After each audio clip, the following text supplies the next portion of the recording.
Still behind the target here and here. The numbers don't lie. 2% effectiveness on crossing shots. In the dim, musty archives of a forgotten Army library in 1942, a young captain named Robert Williams blew dust off a yellowed pamphlet from 1924, his hands trembling as he read words that chilled him colder than any European winter. Aerial gunners will be utterly useless within a decade without radical change. Lieutenant Colonel James Puckle, an artillery wizard who dodged death in the trenches of World War I, had scrawled those charts, precise graphs plotting leads of 4, 5, even 10 plane lengths ahead for targets screaming at 250 miles per hour. He warned that instinct would betray them, that physics would claim thousands if ignored. But the Army brass filed it away like yesterday's rations, dooming wave after wave of American bombers to fiery graves over the Reich and the Pacific. For 18 long years, Puckle's math gathered cobwebs while brave boys like Eddie Kowalski paid the ultimate price. Their .50 cal spitting fury into empty. This is the story of that cursed memo, the forgotten blueprint that could have saved 1880 airmen a month, and how its rediscovery turned the tide in the deadliest air war ever fought. Picture it. December 1942, high above the Solomon Islands, where the air reeks of cordite and jungle rot even at 20,000 feet. 19-year-old tail gunner Eddie Kowalski, fresh from a Wisconsin dairy farm, hunkers in his B-17's glassy bubble, fingers numb on the triggers of his twin Browning Ma 2s. The fortress bucks through flak-torn clouds, engines thundering like angry gods. Then, there, a Japanese Zero rips across his 10 o'clock, 300 yards out, a silver blur hauling 300 miles per hour left to right, its red sun emblem winking like a devil's eye.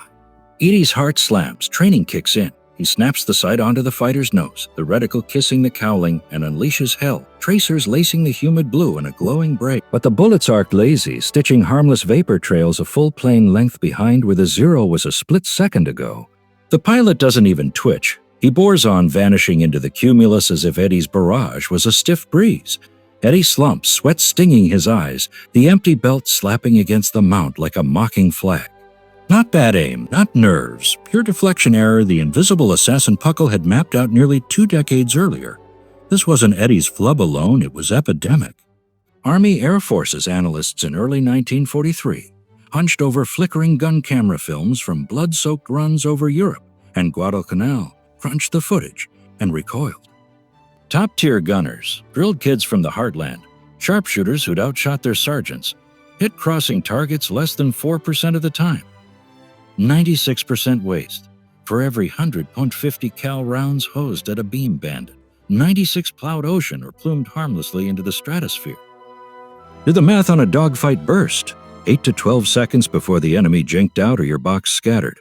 The M2 devours 800 rounds a minute, 13 per tick of the second hand. 10 seconds, 130 slugs airborne, at 4%. 5 hits if you're lucky.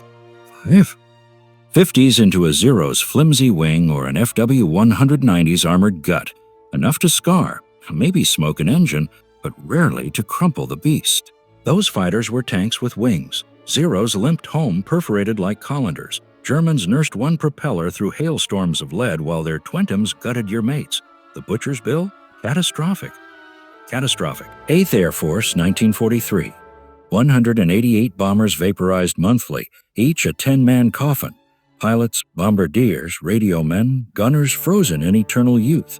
That's 1,880 souls a month, shredded by cannon fire, cooked in fuel fires, or parachuted into Gestapo hands because their defensive nets were sieves. Too often, those losses traced to gunners blazing blind, brave as lions, but physics fools.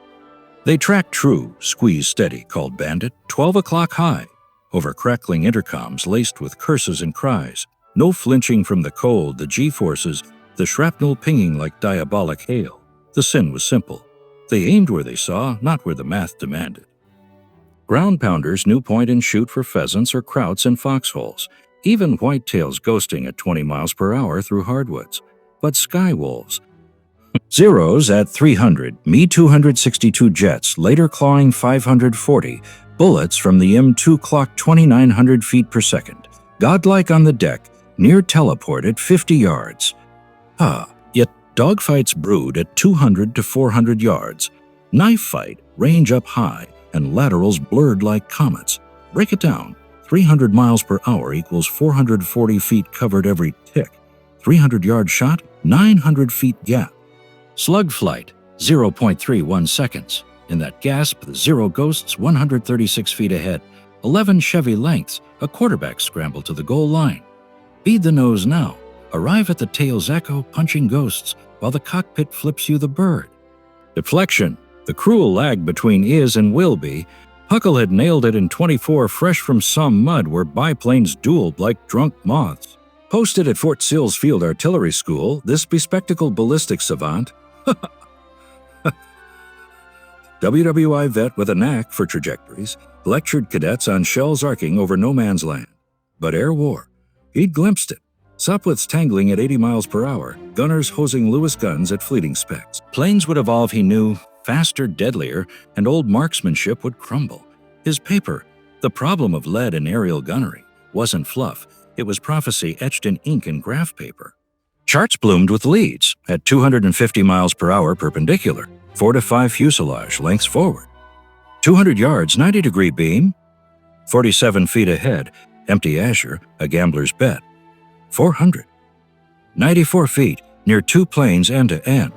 Puckle crunched variables, speed, angle, range, bullet drop, and warned. Beyond 150 miles per hour, hunches fail. The eye deceives, brain lags. Without aids, gunners become passengers. Army. They shelved it. 20s and 30s roared with aviation leaps, courtesies to Mustangs, but training lagged like a biplane in a jet stream. Instructors peddled great war gospel, steady hold, squeezed like a rifle match, as if dogfights were turkey shoots. Performers citing Puckle brushed off as eggheads. America, land of Boone and York, figured grit and practice would bridge the Gulf. It didn't. Pearl Harbor 41 exposed the rot. 4-week gunnery crash courses, 1,000 rounds total, mostly static towels or dawdlers on wires.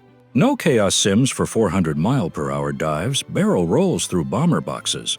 Grads wing to blustery England or steamy islands, only to watch zeros or 109 zip unscathed. By mid-42, commanders scavenged stacks for scraps. Captain Williams in 8th Air Force's gunnery shop unearthed Puckle's ghost, 18 years prophetic. He memoed up the chain, underlining useless his note of quiet thunder. This math bled boys daily. Puckle wasn't wrong. Neglect was the killer. But salvation, not instant. Fixing gunners mid-blitz was hurting cats in a hurricane. If calculation choked under fire and motion leads suited Spitfire jocks, not frozen waste gunners, the fix had to hybridize human and machine. Across the pond, the RAF had clawed first blood in 1940's cauldron. Squadron 609 Spitfires, Lions over Dover, bled ammo at 6% hits on BF-109s. Plucky pilots emptying Brownings, watching Jerry saunter home. Flight Lieutenant John Dundas poured footage, spotting the sin. Aim now, not ahead. Squadron leader Horace Darley, pre-war clay-pigeon ace, halted ops for 3 desperate days amid Battle of Britain frenzy. Every minute gold. He rigged hurricanes towing banners, Spitfire wingmen stooping like falcons, but no math drills. Darley preached instinct's kin. Don't think lead, he barked. Track with eyes flow the turn. Fire where it flows, not where it sits. Like shotgunning discs. Subconscious sweeps the barrel. Body knows the arc. First passes, laughable. 50-foot misses, canvas fluttering untouched. But repetition, 40 stoops daily. 3 days raw. Oh. No ballistics babble, just do fire adjust. By day 3, hits doubled to 12%, not wizardry, but twice the stings in Luftwaffe hides. More smokes, more wrecks limping to pass to Calais. Darley's secret? Bypass the plotting cortex. Train the lizard brain, peripheral motion like a shortstop snaring liners sans equations. Fighter commands circulated it quietly. Some squadrons scoffed as pigeon poppycock, but fall 40 kill tallies whispered truth. Truth. By 41, it seeped standard, manuals mum, but runways alive with banner ballet. Yanks noted it, but bomber boys couldn't dance. B-17s flew straight as arrows. Gunners static statues hosing from ports. Their cure, gears, and gyros. Enter MIT's Radiation Lab, Division 7, Radar's bastard child, but Draper's fire control forge. Dr. Charles Stark Draper, gyro god who'd tamed plane instruments, knew deflection as prediction's puzzle, cite the future, not the now. Born 1943, the Mark 14 gun sight was brass and steel sorcery, a 28-pound beast, flame-powered, reflector glass etched with gyro wizardry. Gunner dials, wingspan for range proxy, tracks 2 seconds. The beast's gyroscope clocks angular speed across the glass. Then magic analog brains were cams and gears crunch range, velocity, .50 cal ballistics in real time, spitting a glowing pip 30 updates a second ahead of the bandit. Aim dot, not plain, track true, and bullets greet the ghost. Norfolk tests 43. Jaw droppers. Greenhorns from 5% leap to 18 day 1, 25% after drills. A 5-fold surge, bandits crumpling like tin. But wartime math bit back. Thousands needed yesterday. Production crawled to 44. New forts got 'em. Old birds waited. Desperate for now. Fixes Pacific Salt Dogs innovated dirt. Simple. Staff Sergeant William Bill Fleming. Waist gunner extraordinaire. 31 missions. 4 crashes survived by 44. Hoarded wisdom in a grease-stained notebook. Stained notebook. No ivy polish, just 40,000 rounds truth. Sketches of zeros with hash marks. 2 plane lengths lead for beams. 3 for steep crosses. On March 14th, he flashed it to OT Commander Edward Butch O'Hare, Medal of Honor Ace, who saw gold, combat-calibrated visuals, no calcs. Use the foe as ruler. Put your up for the Fleming's drill. Deckside model planes flew on sticks past turrets. Gunners snapped leads. 1 length shallow, 3 plunging. Visual anchors, brain loves scale, hates abstracts like 50 feet at 300 yards. Test off Truck Lagoon, March 44. Pre-Fleming, 4.2 hits per 100. Post 6 weeks, 9.1. A double tap sans tech. Word torched the fleet. Carriers echoed plane lengths by May, brass tweaking but core intact. Stateside off-dubbed it radius of action, manuals blooming with wingspan diagrams. 8th Gunnery School rebooted June 44. Schweinfurt's ghosts faded. July losses dipped to 3.4% from October's 5.2. Hundreds banking home hail.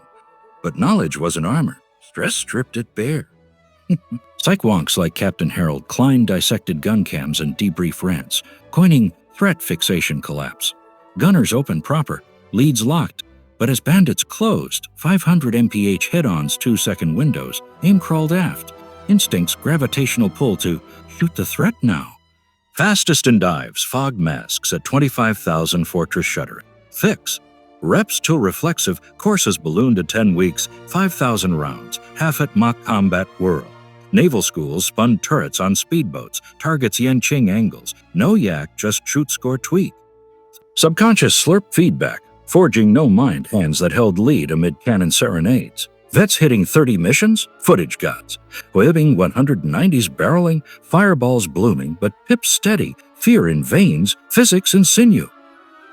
Yet wartime churn crushed ideals. 50,000 gunners needed quarterly meant shortcuts, most mere thinkers, not automatons. Groups varied wild, vets repelled swarms rookies couldn't. Luftwaffe wolves sniffed hesitation, pouncing soft boxes. Puckle's echo? It outlived the war, morphing Mark 14 to 18. Then Silicon brains juggling missiles. Vietnam radars auto-led. Today's jets missile mile, but principle endures. Predict, don't chase. Even games drill it. Lead the sprinting foe, frustration to flow. From 4 to 25%? Not chrome, but cognition cracked. Instinct wrong, physics right. Gunners staring voids proved it. Under hellfire, we rewire, trusting equations over eyes. Puckle's memo, dust to deliverance, reminds. Ignored truth's doom, heeded they soar.